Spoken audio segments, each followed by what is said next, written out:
Olá, iniciando aqui mais um Painel Regional, o seu tradicional programa de debates, sempre aqui ao vivo pela Santa Cecília TV, às 13 horas e 30 minutos, de segunda a sexta-feira. Você tem aqui a opinião e a informação, sempre com a presença de convidados especiais, nossos comentaristas, que levam você a informação e também a opinião e aquele comentário com conteúdo.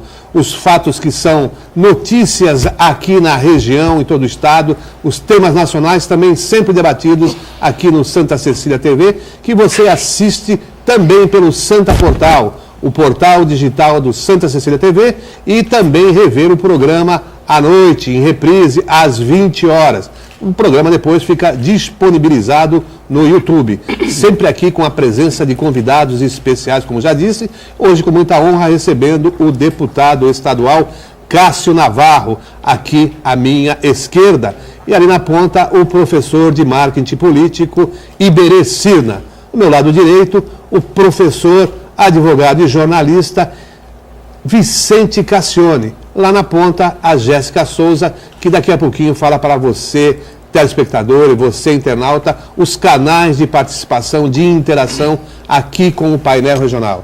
Eu apresento também os jornais parceiros aqui do Painel Regional, como o Diário do Litoral, que traz hoje como manchete: linhas de ônibus de Santos serão integradas ao VLT. Passo aqui uma edição ao deputado Cássio Navarro e peço que ele entregue uma também para o professor Iberê. E eu entrego aqui ao professor Vicente Cassione. Também parceiro e do mesmo grupo do Diário do Litoral, a Gazeta de São Paulo, que traz como manchete: atletas dos Estados Unidos vandalizaram posto e não foram roubados. Daí essa situação inventada aí pelos atletas dos Estados Unidos, os nadadores, que passa aqui uma edição para o deputado Cássio e outra para Iberê, assim como para o professor Vicente Cassione. E a gente vai iniciando esse encontro desta tarde, esse debate, cumprimentando aqui o deputado Cássio Navarro. Tudo bem, deputado? Tudo bem, um prazer estar aqui nessa mesa aqui para a gente poder estar discutindo aí os problemas que acontecem na nossa região, no nosso estado e país. É uma satisfação estar aqui novamente. Muito obrigado. Professor Iberê, boa tarde.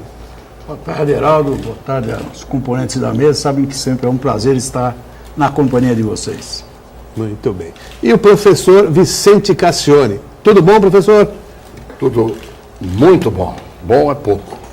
Um grande abraço aos queridos amigos da mesa, os caríssimos telespectadores e, especialmente, a nossa noticiarista Jéssica Souza. E ali na ponta, como eu já disse, a Jéssica Souza, que fala para você as formas de interação aqui com o Painel Regional. Jéssica, tudo bem? Tudo bem, boa tarde, Geraldo, boa tarde, Cássio, Iberê, Cassione, uma ótima tarde para vocês e uma ótima tarde também para você que está aí em casa.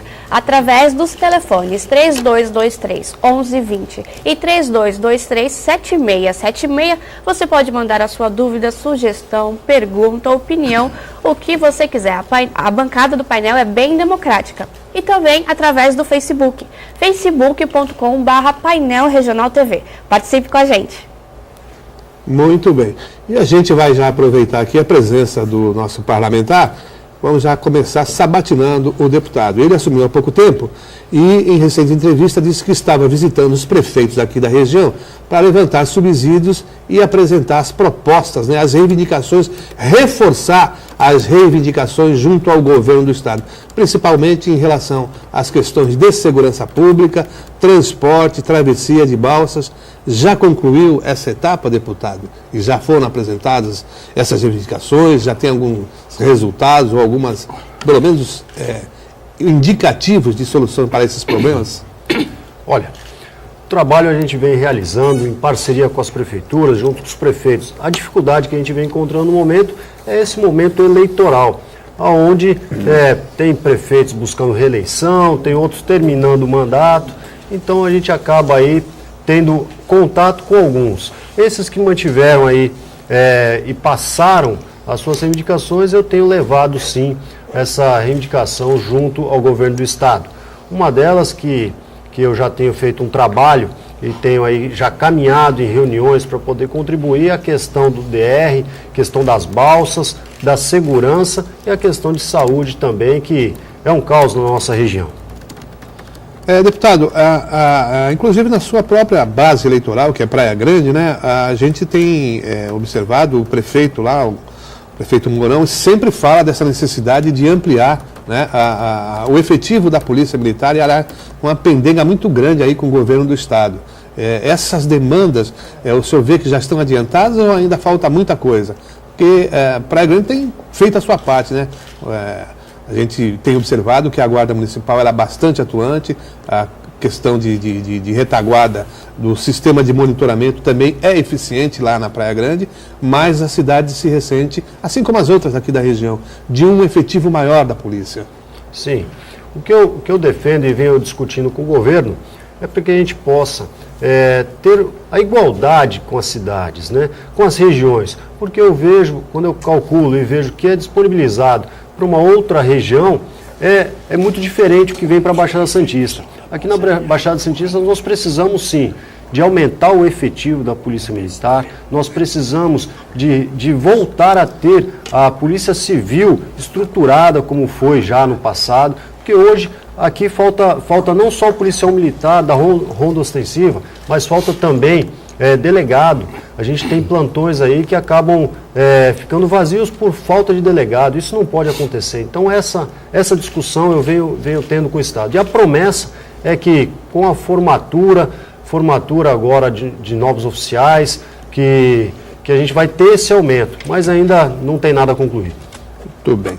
Professor Iberê, mais um representante na Assembleia Legislativa. Nós tínhamos apenas dois, né, nessa legislatura, o Caio França e o Paulo Correia.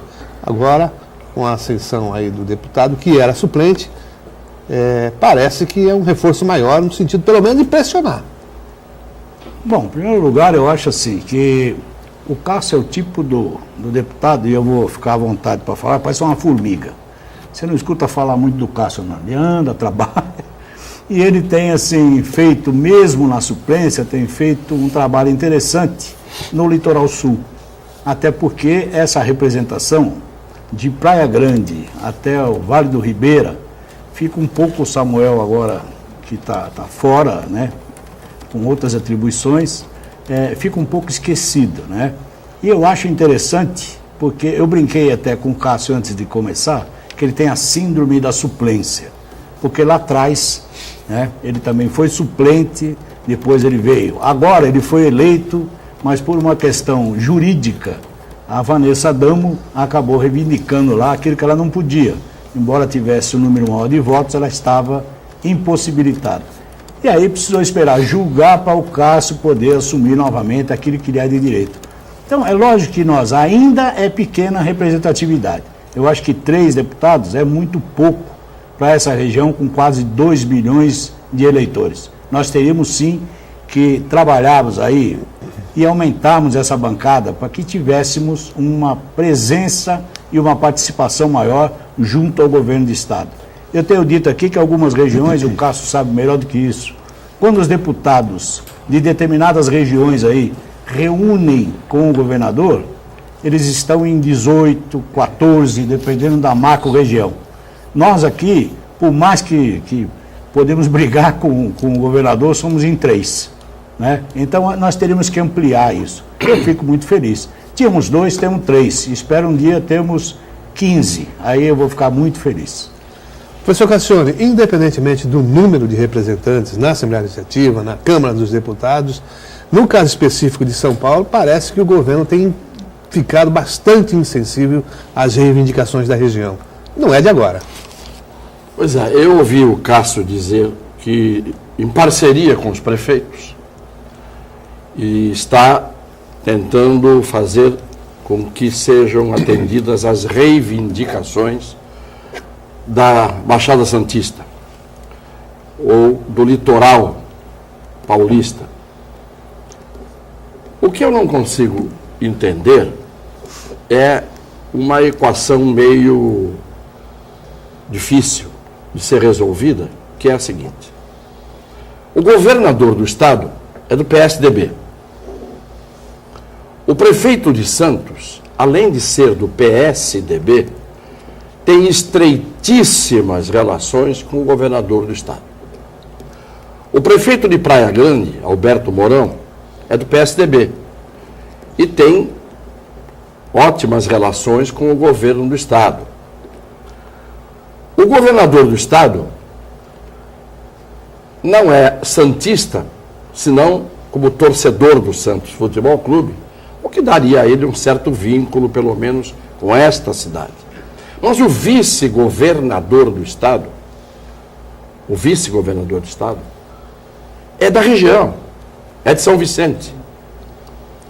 Então, eu não entendo por que, com parceria ou sem parceria com os prefeitos, os deputados e os próprios prefeitos, que são íntimos, alguns, do governador, não conseguem realizar o mínimo de reivindicações, materializar essas reivindicações para a região. O que é isso, Cássio? É maldição ou é briga de família? Porque eu não consigo entender. Se todo mundo é do mesmo time, por que os gols saem contra? Olha, eu posso falar porque é uma discussão que eu coloco quase todo dia. Se a nossa região, Baixada Santista, Litoral Paulista, conseguisse falar a mesma língua, eu acho que seria um pouco mais fácil. O que eu tento realizar junto com os prefeitos é para que eles possam ceder um pouco cada um, para que a gente realize trabalhos, algumas ações do Estado para a região. E o que muitas vezes acontece? Cada prefeito quer cuidar da sua cidade, esquecendo que o seu problema muitas vezes é compartilhado com as cidades vizinhas. E aí começa a discussão. Então eu tento trabalhar junto com as particularidades de cada município e muitas vezes cobrar da própria gente essa ideia dos serviços que a gente tem, que independente da vontade de prefeitos, mas que seja uma obrigação do Estado, a gente aplicar na nossa região. Dá um exemplo, então, do que você acabou de dizer. Falar a mesma língua e prefeito ceder um pouco, porque o problema dele não é só dele, é do outro. Dá um exemplo concreto aqui, dessa dificuldade. A dificuldade. Eu mesmo falei bastante sobre essa questão, vou falar da área da saúde. Na área da saúde, nós tivemos aí um hospital municipal, o Hospital Irmã Dulce, em Praia Grande, com um convênio com o Estado, que veio depois, para poder ter leitos lá de internação. Nós temos aqui em Santos mais de um hospital, com leitos de internação para atender a região. Nós temos em São Vicente uma carência tremenda. E muitas vezes o que eu vejo, quando eu vou conversar com um prefeito ou com outro de outra cidade, cada um querendo mais serviço dentro do seu município. Muitas vezes o serviço oferecido no município vizinho desafogaria o seu sistema e talvez a sua população seria melhor assistida. E é difícil ter essa cessão dos prefeitos quanto a isso. Pois é, mas você vê, por exemplo, a Santa Casa de Santos, é um hospital que não é nem público, é um hospital de benemerência, e é um hospital que atende a região inteira. Não digo do Oiapoque ao Chuí, aliás, não é mais Oiapoque, é Caburaí. Descobriram que agora o extremo norte do Brasil é Caburaí. Mas pelo menos de Cananéia, não é? até São Sebastião, a Santa Casa atende gente de todos esses municípios. E por que a Santa Casa não é vista como um hospital público, não apenas pelo governo do Estado, mas também pelos outros municípios? Porque São Vicente tem razão. São Vicente não tem hospital. Tem um hospital na área continental, um mini hospital que está fechado lá, nunca foi inaugurado, né? Hospital com H, hospital com O, todos eles têm umas coisinhas que... policlínica, ambulatório, hospital, nós temos aqui a Santa Casa de Misericórdia, a Beneficência Portuguesa, e o resto não tem absolutamente nível de hospital como deveria ter. Compatível com, inclusive, o número de leitos de cada um desses chamados hospitais, com os habitantes de cada cidade. Então, se, por exemplo, o prefeito de Praia Grande não cede os seus serviços para o município vizinho, é porque ele não atende nem o seu, ele não tem meios de atender o seu município. Então, é difícil você pedir que o prefeito de São Vicente, por exemplo, deixe de pedir esmola, ou que o prefeito de Praia Grande ceda aquilo que ele não tem para ceder. Então, no papel, no discurso, a gente vê que é muito bom. O que teria que acontecer é o hospital público da região ser construído pelo governo do estado. E aí é que tem que juntar todos os prefeitos e todos os deputados, ainda que sejam poucos, para exigir que o governo do estado construa na região, finalmente, um hospital para valer. Ô Vicente, deixa eu só colocar aqui. Primeiro fazer uma correção, quando você falou dos prefeitos, esquecemos do Arthur de Mongaguá, que também é PSDB. É mais um. Mais um ainda. Mais um, Então só reforça a minha tese. Isso. Então, nós temos Itanhaém, foi Marco construído. Aurélio também está aí. Marco Aurélio. PSDB. Itanhaém. Mais um. Entendeu? Então, você veja que o PSDB ajuda o PSDB. É. Mas nós tivemos um governador que também nunca ajudou nós aqui. Eu não estou falando agora, estou falando do presente. Mas lá Agora, atrás- Iberê, você foi da GEM e tal. E, deputado, não é um pouco também dessa questão de pensar metropolitano? Mas é um é processo ainda de exatamente encaminhamento, isso. de abertura de mente?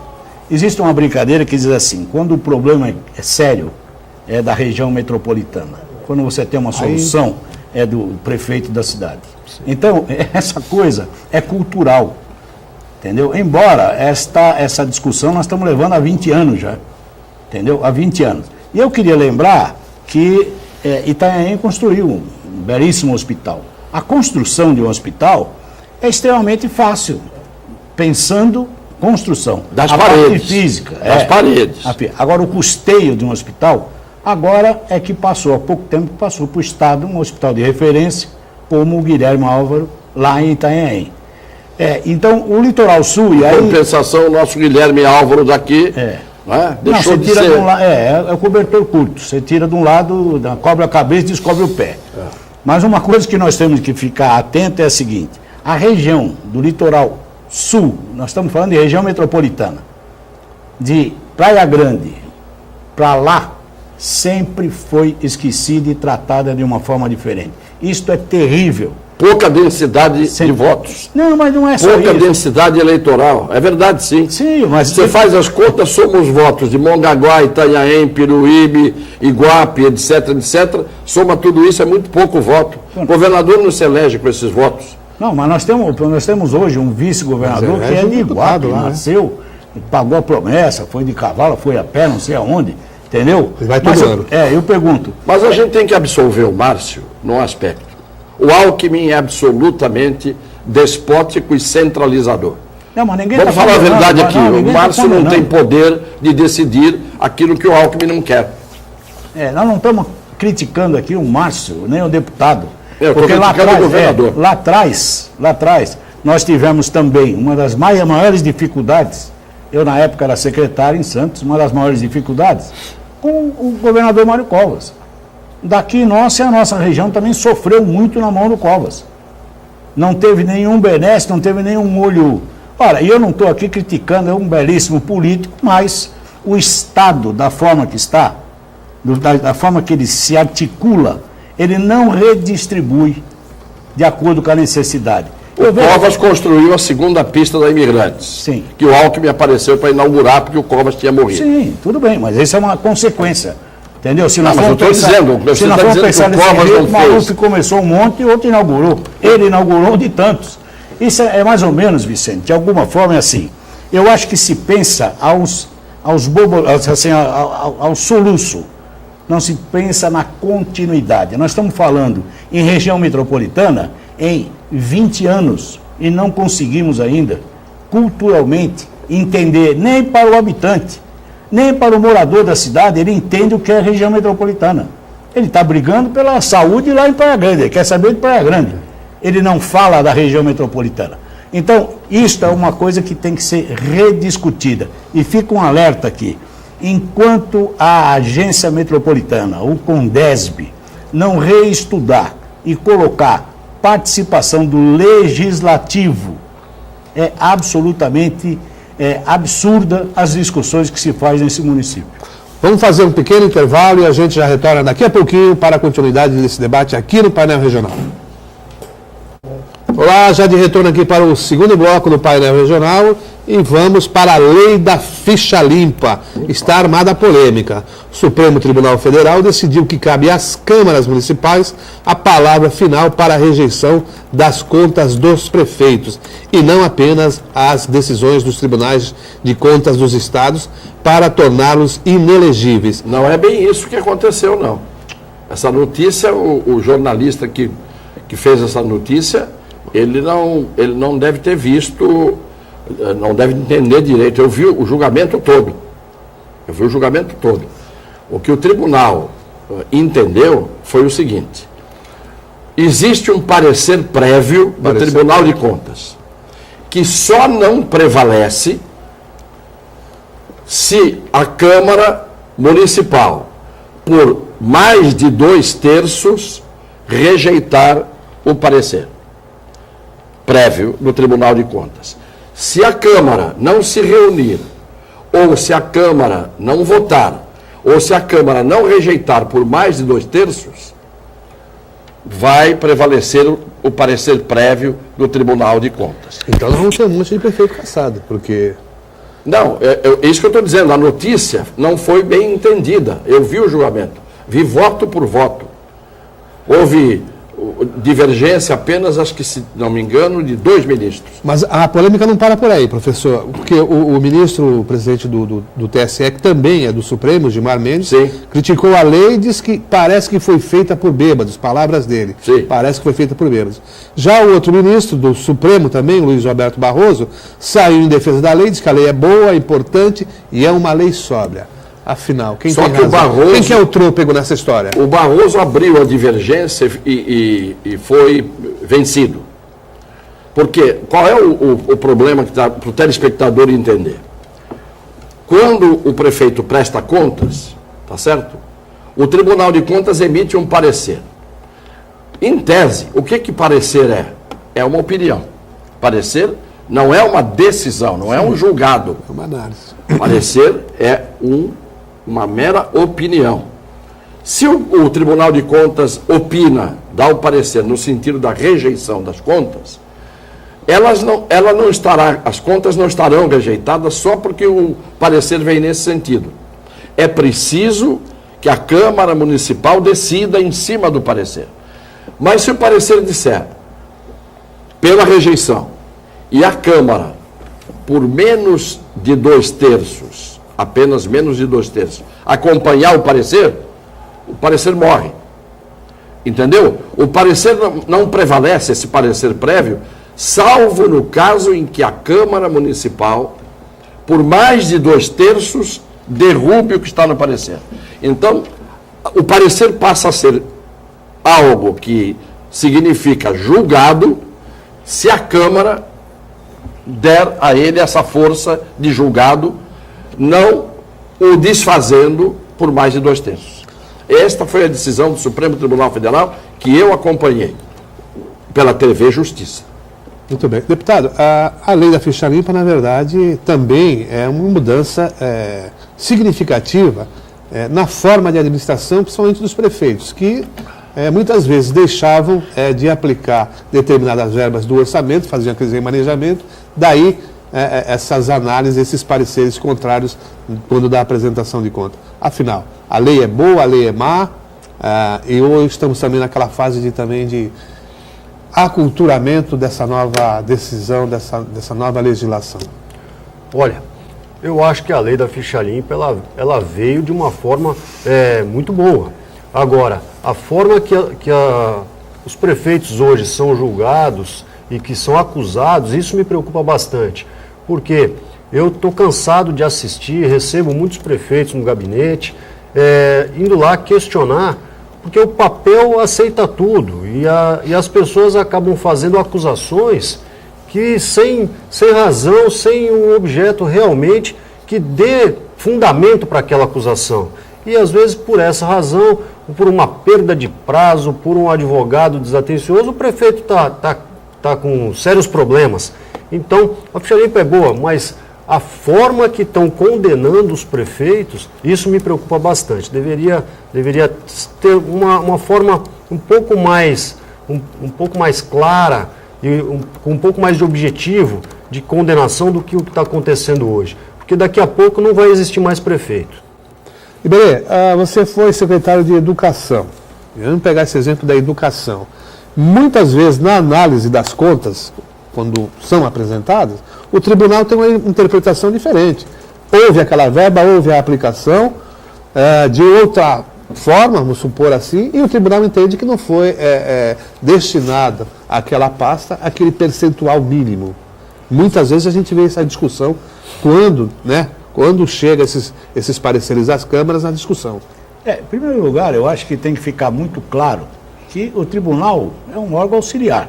Ele vai analisar e vai dizer, eu mesmo como secretário, tive que me reportar ao tribunal para dizer que o meu gasto tinha atingido o que era previsto, mas que o tribunal não tinha computado determinadas coisas que era considerado como educação.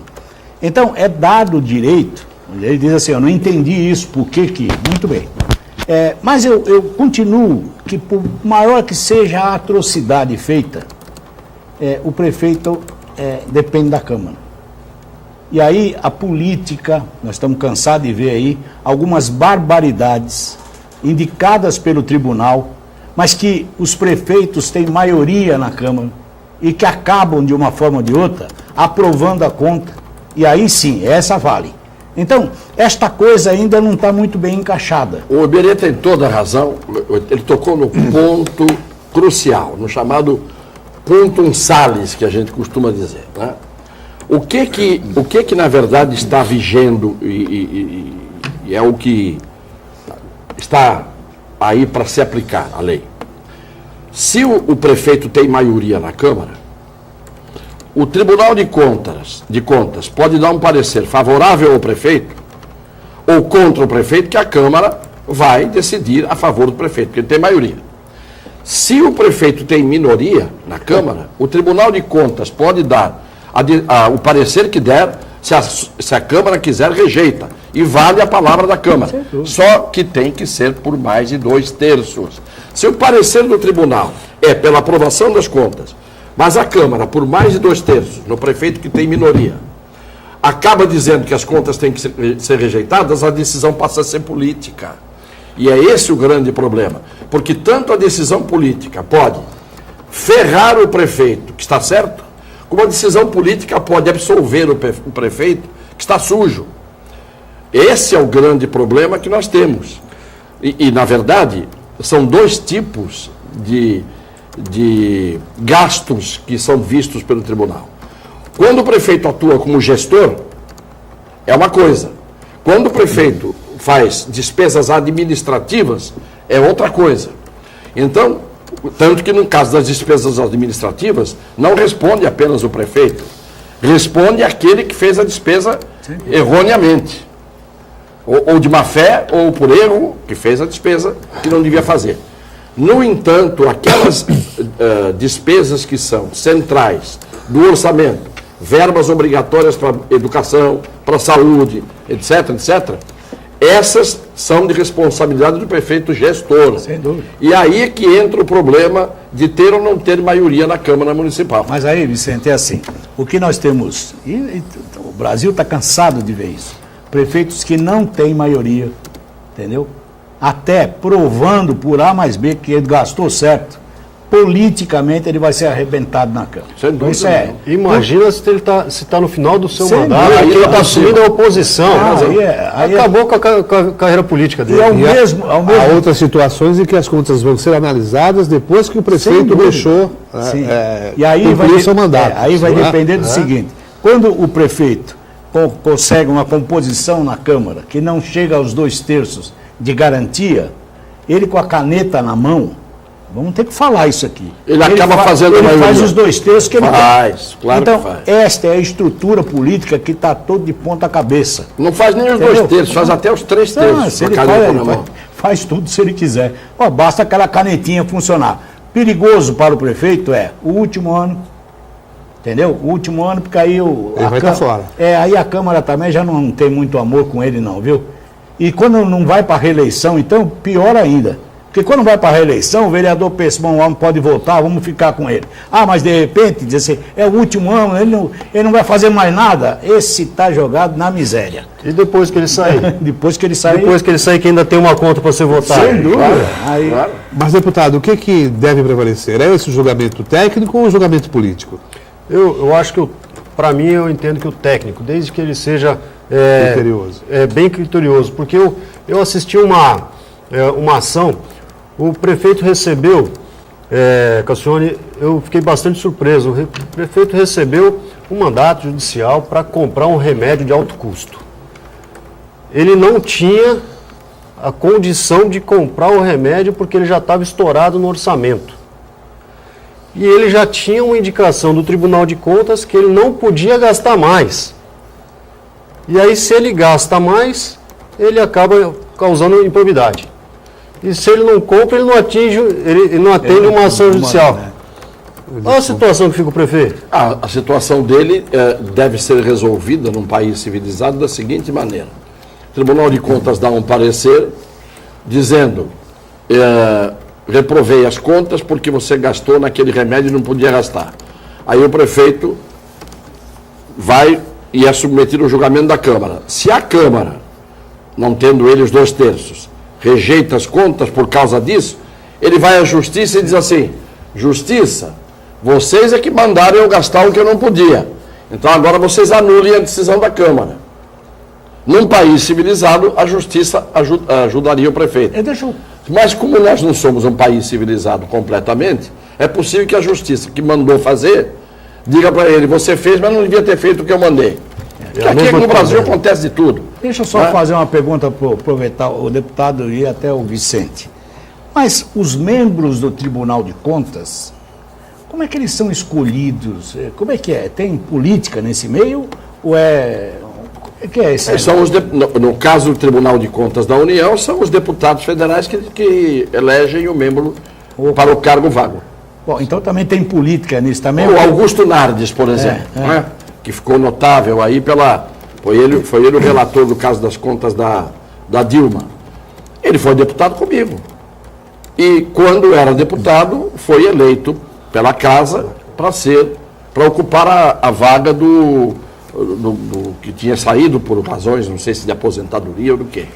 Outro exemplo é o Osmar Serralho. O Osmar Serralho, que esteve aí como relator também no caso do impeachment, na Comissão de Justiça, presidente da Comissão de Justiça, aliás, ele se candidatou 2 vezes para ser membro do Tribunal de Contas e não conseguiu ser eleito pelos seus pares, deputados federais. Então, quem elege são os deputados. Quer dizer, então a política é que coloca... Normalmente é uma eleição política. Nos estados e Assembleia? Os estados também, da mesma forma. mesma coisa. Da mesma Do forma. mesmo jeito que os ministros dos tribunais superiores. E são São indicação ex-parlamentares política ou pelo presidente da ex-prefeitos, República. na maioria dos casos também. Então não temos muita saída os técnica. conselheiros. Nós dependemos muito da política. Não, você tem uma saída técnica porque acontece um fenômeno que é inevitável. O sujeito é indicado pelo presidente da República. Mas na hora que ele está ministro, ele veste a toga e diz, uma banana para quem me indicou. Agora eu vou ficar independente. Quer um exemplo? O Toffoli. O Toffoli não fez absolutamente nada contra a lei a favor do PT, ao contrário. Ao contrário, mostrou que tinha dignidade. O senhor me indicou, presume-se que eu tenho méritos. Agora aqui eu sou o ministro do Supremo. Não me venha pedir favores. É pena que nem todos pensam assim. Mas é claro que não. É uma pena. É claro que não. Aliás, essa forma de composição do Supremo é quinto- muito criticada e já se pede, né, a revisão constitucional. até E o para alterar isso. engraçado de tudo isso é que o argumento dos ministros que davam à Câmara Municipal o poder para decidir sobre as contas do prefeito, o argumento era o seguinte, nós estamos numa democracia e para reforçar a democracia, a decisão tem que ser da Câmara Municipal, porque ali estão os representantes do povo. Tá certo? E, no entanto, as indicações para os tribunais, é claro, passam pelo crivo dos representantes do povo. São sabatinados pelo Senado Federal, dos tribunais superiores. Mas, em alguns momentos, a democracia vale mais ou vale menos para os ministros que decidem nos tribunais. Às vezes, a decisão deles também é política. Não é tão democrática como deveria ser.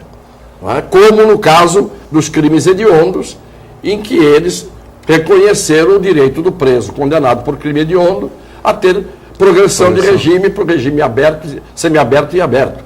E não era essa a vontade da nação. Não era essa a vontade do povo, não era essa. Mas o Senado também nunca rejeitou um ministro, uma indicação. Nunca rejeitou, porque aquela história... O que faz o ministro acabar sendo aceito pelo Senado? Ele vai lá e beija a mão de todo mundo, lambe as botas de todo mundo, cai de joelhos na frente de todo mundo, promete que ele vai ser maravilhosamente favorável às grandes causas, etc., dos políticos, e na hora que ele assume, acabou. E o político sabe muito bem que inevitavelmente corre esse risco. Se não aceita, vota contra, porque o voto é dado aberto. Se ele vota contra e o sujeito passa pela maioria, depois ele fala, e se eu cair na mão do Supremo e esse ministro aqui que eu vetei? Então, é tudo um com o rabo preso no outro. Então é o sistema que nós temos que discutir. Sim, mas é isso mesmo, o sistema podre que nós temos quando o ser humano está presente.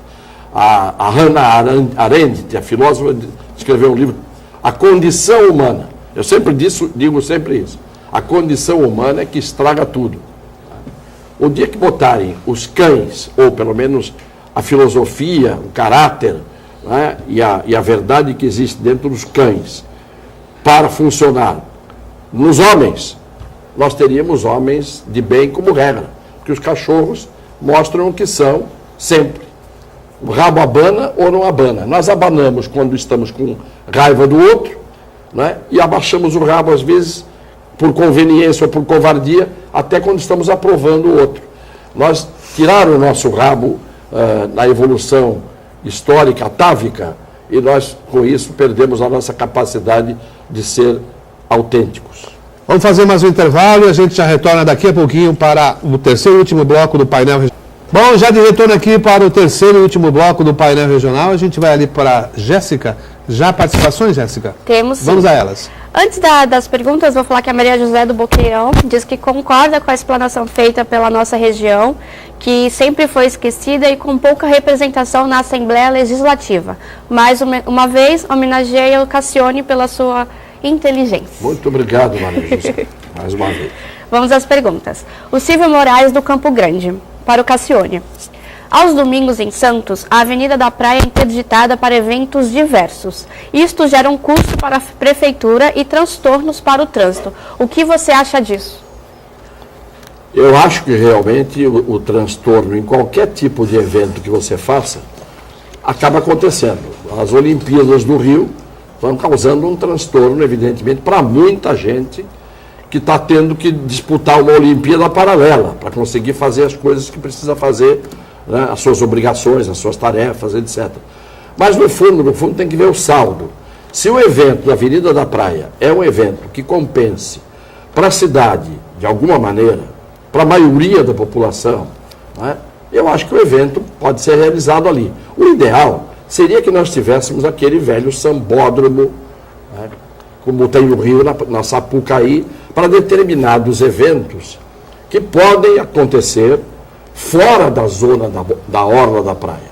Se você tem, por exemplo, uma corrida, um triatlon, você tem que estar lá perto do mar, então ali você não pode evitar. Tem que dar um jeito de usar uma pista. Em Florianópolis, eles fazem os eventos usando uma pista, e a outra pista fica liberada. Como nós temos uma cidade aqui plana e de pequena dimensão, na verdade, um domingo em que haja um evento, a gente tem que tolerar com um pouco de paciência. Do mesmo jeito que a gente tolera as feiras livres, que são, evidentemente, um transtorno para quem mora nos lugares em que as feiras são implantadas. É uma questão que não é fácil de resolver. Incomoda a mim, eu sou contra, mas se não me incomoda, eu fico indiferente. De certa maneira, há alguns eventos que não têm nenhuma razão de ocorrer na orla da praia. Poderiam ser feitos em outros lugares. Outros eu acho que tem que ser sim na orla da praia. Como o desfile de 7 de setembro, por exemplo, eu acho que tem cabimento que seja ali, não é? Então, é difícil, eu não dou uma opinião definitiva. Vejam que eu dei uma no cravo e uma na ferradura. Fiquei em cima do muro. Né? Mas não é porque não quero emitir uma opinião, é porque a opinião minha está na dúvida. Cassiano vai para o PSDB. Mais participação? Não, pode morrer sentado que eu não vou para PSDB nenhum. O William de Praia Grande. A desindustrialização do Brasil está acarretando diversos problemas, principalmente aqui na Baixada. Vocês acreditam que esse desemprego em massa pode ocasionar um êxodo de habitantes? Pois parece que a crise está mais grave aqui do que em outros lugares do país. É para todos da bancada. Deputado. Bom, como é que é o nome? Jéssica. Não, do integrante William. William, Desculpa. né?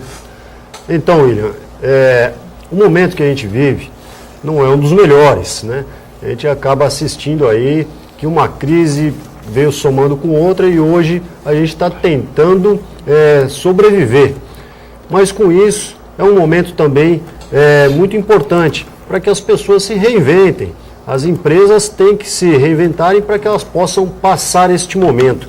E enquanto região, é a nossa luta aqui, para que a gente possa desenvolver algumas atividades que possam superar essa carência e possam estar atendendo a população. Por isso que em todos os projetos que eu acabo participando e oferecendo para particulares, empresários e também conversando com o governo, é a questão do projeto Andaraguá, que fica entre o município de Praia Grande e São Vicente, mas que seria um empreendimento que ajudaria muito toda a nossa região da Baixada. Então, tem projetos que seriam a solução para esse problema. Basta a união da classe política, dos empresários, para que as coisas aconteçam. Muito bem. No bloco anterior, o deputado Cássio Navarro tocou num tema bastante importante, que é a judicialização da saúde. A gente passou por cima desse tema e eu gostaria de trazer aqui novamente a discussão, porque são várias decisões judiciais que obrigam não só prefeituras como o governo do estado e muitas vezes até a União a tratamentos médicos que refogem aí aos orçamentos municipais. São Paulo, junto com a USP, o governo de São Paulo junto com a USP já está criando até mesmo um grupo que seria uma espécie de assessoramento e perícia para orientar ou contradizer, né, laudos apresentados pelas partes quando vão buscar essa concretização desse tratamento na justiça. Como é que o deputado vê essa questão e os demais participantes da mesa? Olha, eu enxergo que o governo como um todo, não só as prefeituras ou só o governo do estado, mas sim o estado como um todo, a justiça envolvida, nós tínhamos que tratar esse assunto de uma maneira uniforme.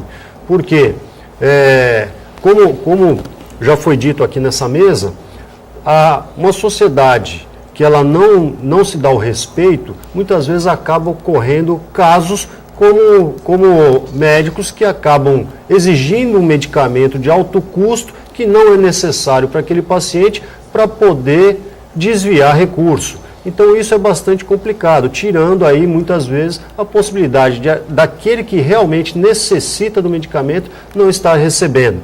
Então, precisa sim. Eu acho que o governo do estado tem feito esse trabalho, tem mostrado que quer realizar esse trabalho e que, se acontecer, eu vejo com bons olhos, acredito que vai ajudar a diminuir esse caso que vem machucando bastante a quem precisa. Um exemplo concreto, dentro do que está sendo debatido aqui agora, acontece com o governo federal. O governo federal está fazendo uma publicidade pelo rádio, em todas as emissoras praticamente do Brasil, dizendo o seguinte: hepatite C tem cura. Vá fazer o exame e o governo federal está distribuindo remédios, etc, etc. E tal. O que acontece? Até 2 anos, mais ou menos, 3 anos atrás, a hepatite C tinha cura em alguns casos e a duras penas, com a aplicação de um remédio chamado interferon. Muito bem. Que matava mais do que curava as pessoas. Hoje, existe 3 drogas que foram evidentemente lançadas aí, que curam em 95% dos casos a hepatite C. As que estão, inclusive, no começo, a cura de 100%. E quando não estiver no estado quase terminal, de cirrose, de o fígado totalmente comprometido, aí sim é mais difícil a cura, mas na regra cura-se. Pois bem, sabe quanto custava esse remédio? Que era vendido por um laboratório dos Estados Unidos, Gilead, se não me engano, o laboratório. R$450 mil os 2 frascos necessários para o tratamento. São 90 dias de tratamento. R$500 milhão quase de reais. Muito bem. O mundo inteiro começou a reclamar, os governos da França, o governo da Espanha, da Alemanha, porque o laboratório era americano. Foram indo, bom, o remédio parece que caiu agora para R$200 mil, e o governo brasileiro, que levou anos para distribuir esse remédio, só distribuía quando alguém ia na justiça com mandado de segurança, agora parece que está distribuindo o remédio e até anunciando que a hepatite tem cura e que ele está distribuindo o remédio. Quem é a grande responsável pelo problema? A Anvisa. A Anvisa às vezes leva 2 anos, 3 anos para liberar o medicamento que já está sendo usado no mundo inteiro. Não me pergunte por quê. Segundo, controla os genéricos corretamente? Os genéricos fazem o mesmo efeito do que o remédio original? Terceiro, o que é mais importante, os medicamentos mais caros do mundo são vendidos pelo mesmo laboratório no Brasil. O remédio que custa no Brasil R$100, ele custa na França 15, ele custa nos Estados Unidos 12, e aqui custa 100. E isto diante do nariz e dos olhos do governo federal. Os laboratórios no Brasil fazem o que querem. É por isso que você tem uma farmácia em cada esquina no Brasil. Porque é uma das coisas mais rentáveis que existem atualmente, é vender remédio. Ô, Heraldo, deixa eu só fazer até para dar um exemplo. Toda vez que você pega um diabético, o diabetes não tem cura ainda definitiva. Mas aí você tem as farmácias. Tem controle só. Você vai nas farmácias, tem lá, aqui o remédio é de graça. Aquele remédio de diabetes, o metformina, que é o que mais se utiliza, custa R$6. Aí você vai lá, o balconista diz assim: o senhor tem a receita? Eu falei, mas para mim ter a receita, eu preciso ir no meu médico, o meu médico cobra a receita 400 mangos. Quer dizer, eu pagar R$400 por uma consulta e comprar a 6 a caixa, eu vou comprando a caixa. E aí eu pergunto, por que eu tenho que apresentar uma outra receita se não existe cura e está constatada ali pelo médico que você é obrigado a tomar? Então, esta é as loucuras dos laboratórios, da política de saúde, dos planos de saúde. Ninguém consegue entender como, na verdade, isto funciona. Então, por mais que a gente vá falar aqui, a ciência evolui, descobre algumas coisas e o plano de saúde vai ficar brigando porque ele não quer entrar nessa brincadeira. Ele não quer pagar. Essa é a grande verdade. Se falir, o maior medo hoje é que se os planos de saúde estão fazendo uma chantagem aí, estão ameaçando fechar, e aí qualquer governo que tem um SUS de mau funcionamento, que não consegue atender quem já tem, você imagina se esses planos de saúde fecharem. Vai todo mundo correr para o SUS, aí o caos, já é o caos. E aliás, eu queria até dizer aqui para o Cássio, que talvez pudesse mexer nisso, com a força política. Eu fui comprar um Pantozol, que é o antiácido, né, para quando você tem gastrite, tem excesso de acidez. Fui comprar um Pantozol na farmácia anteontem à noite. Cheguei lá, CPF, dei meu CPF. Esse remédio custa 300 e poucos reais, ele falou lá um número que eu não me lembro, era mais de 300, vai sair por 138. O desconto do laboratório. Eu pergunto o seguinte, como é que um laboratório pode cobrar 300 e tantos reais e dar um desconto de 200 reais e sai por 100 e pouco que teria que sair por 300 e pouco? Isso é caso de cadeia. Tem que botar os dirigentes do laboratório na mesma cadeia em que estão os camaradas do Petrolão, etc, etc. Porque está se brincando com a saúde das pessoas. Não é? Então eu acho que isso teria que ser uma dica que eu estou dando, uma bandeira aqui para você levantar. O que faz um laboratório cobrar 300 e poucos reais e te dar um desconto de mais de 200 reais naquele desgraçado daquele remédio que ele está te vendendo? Perfeito. E nós temos também, deputado, só para encerrar, essa proposta aí do ministro da Saúde, né, de planos populares. Opa! Planos populares, quer dizer, se o sistema atual, com o plano atual, você já tem dificuldades para ser atendido... O que é plano popular? É plano de vender caixão? Plano meia boca lá. Vender cova no cemitério? Plano popular é isso, deve ser. É verdade. Bom, eu quero falar que, pegando essa dica do Cassione, falar que o meu mandato é aberto, né? Eu hoje, no momento que a gente vive com essas mídias sociais, eu sempre tenho falado aí que tá aberto para que a gente possa discutir, receber propostas e poder estar discutindo. Então é um prazer estar aqui com vocês, conversando um pouco, falando aí junto à mesa sobre esses problemas que acabam acontecendo aqui na nossa região. Bom, nós aqui agradecemos, nós estamos encerrando essa edição de hoje do painel regional, agradecendo aqui o deputado, agradecendo o professor Iberê, professor Vicente Cassione, a Jéssica também sempre aqui conosco e convidando todos para que na segunda-feira, um excelente final de semana para todos, na segunda-feira estaremos juntos novamente. Obrigado.